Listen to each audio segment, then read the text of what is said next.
So let's take a look at our first turbojet type turbine. It's the simplest and earliest gas turbine. Air flows continuously through the engine and intake, compression, power, exhaust, and this is what it looks like. And again, that's what the sample that I have. It's a little bit different than a simple turbojet. This is a simple turbojet engine. Again, just intake directly into this part here.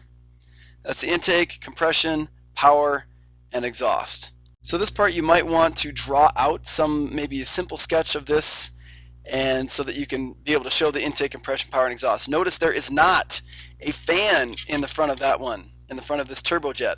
I'll explain why in a second. So we have a turbojet example. The SR-71 Blackbird is a turbojet example. The air just flows directly into that turbojet right here.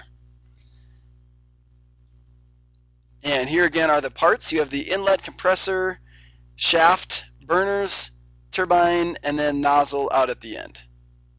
So as you have a pressure increase, as you continue to go through, this graph kind of lines up with what's happening. As you get further and further into it, notice it gets smaller and smaller area.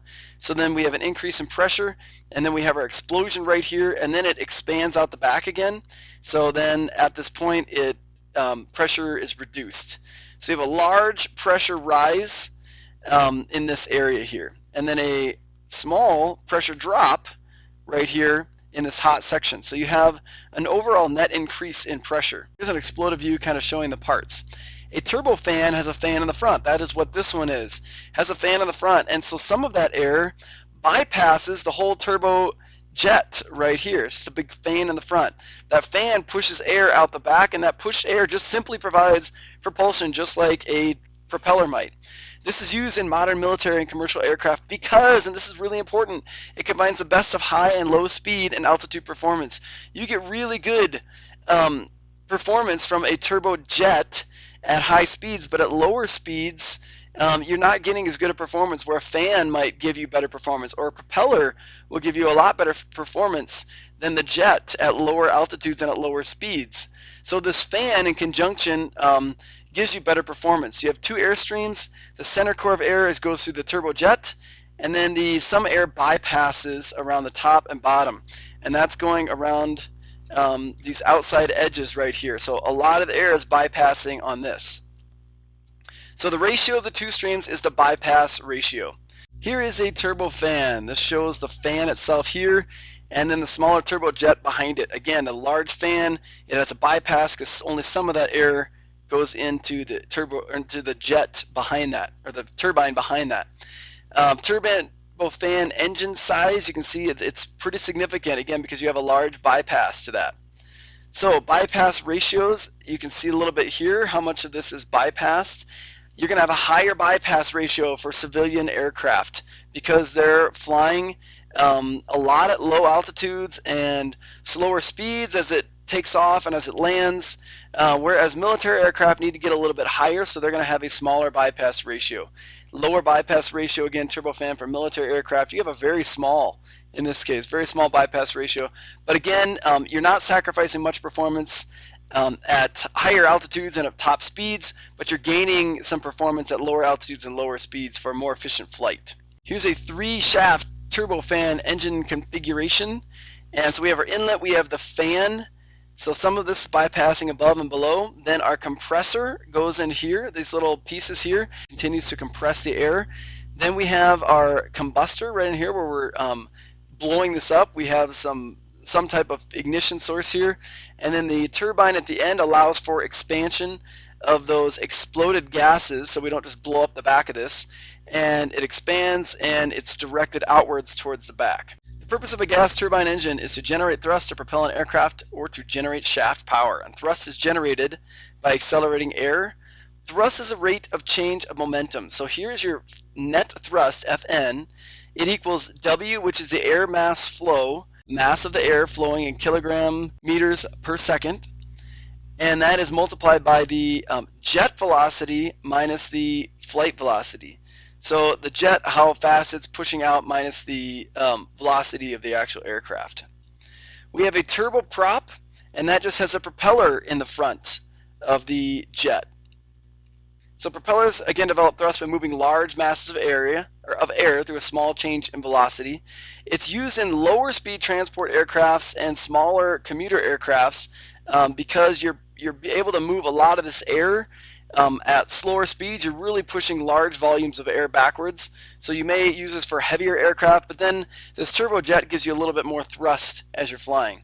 So it's similar but it drives a rotor for helicopters. They use something very similar, just oriented vertically.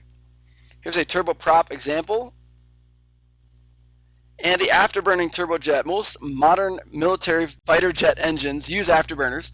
They have a turbojet or turbofan, then they have afterburners, and it helps exceed drag close to the sound barrier.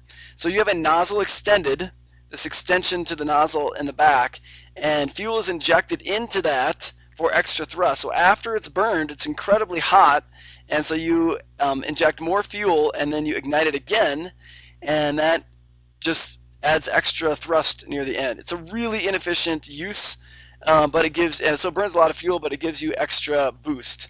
So you're going to have an extension out the back, and that's going to produce, again, extra boost. So we have our fan, our single stage engine, and then here's the afterburner section back here where you inject extra fuel, and then it ignites out the back. This has a variable nozzle geometry, so you can actually adjust the size of how this nozzle expels the gases out the back. And if you ever have watched Top Gun, you would see that as the jets fly back, you see that that nozzle changes in size as they're changing their thrust. Gas turbine alternate uses. They also use in racing cars, ships, electrical power generators, natural gas pumping stations. So they can be used in different places. Reciprocating and turbine engines have the same four operations again: intake, compression, power, exhaust, just like we saw in that previous little example. Same exact things. Engine placements now. Usually they're under the wing where the engine weight is close to the lift generation, which is the wing. It reduces the wing structure because you have that engine in there. Another option is the rear of the fuselage back here, or sort of a mixed under the wing and rear fuselage. So that would be something like this example here. So again, your types of propulsion systems, they're all driven by an engine. You have propeller propulsion systems, and again, that would probably be your 2-cycle or 4-cycle engines that would have a propeller. A turbine, which is also called a jet, and there were the different types. There was just the jet turbine, there was a turbofan turbine, the turboprop turbine, and the turbofan or turbojet with afterburner. Then there's the ramjet and scramjet and the rocket. Ramjet is super cool. Ramjet works only when you're moving at velocity, so there's nothing to pull the air in except for the fact that you're already moving really fast, so air is getting pulled into there. It compresses really rapidly in there, and they inject fuel into it and just ignite it. So ramjet only works if you're already currently flying. So you may have a ramjet on some type of aircraft that has some other type of propulsion like a jet to pull air in and get it really flying, get it flying high, get it flying fast, and then you may institute the ramjet and activate that so you can get going even faster. So that's all your jet propulsion systems. Gotta get dip. Gotta get dip. Gotta get dip.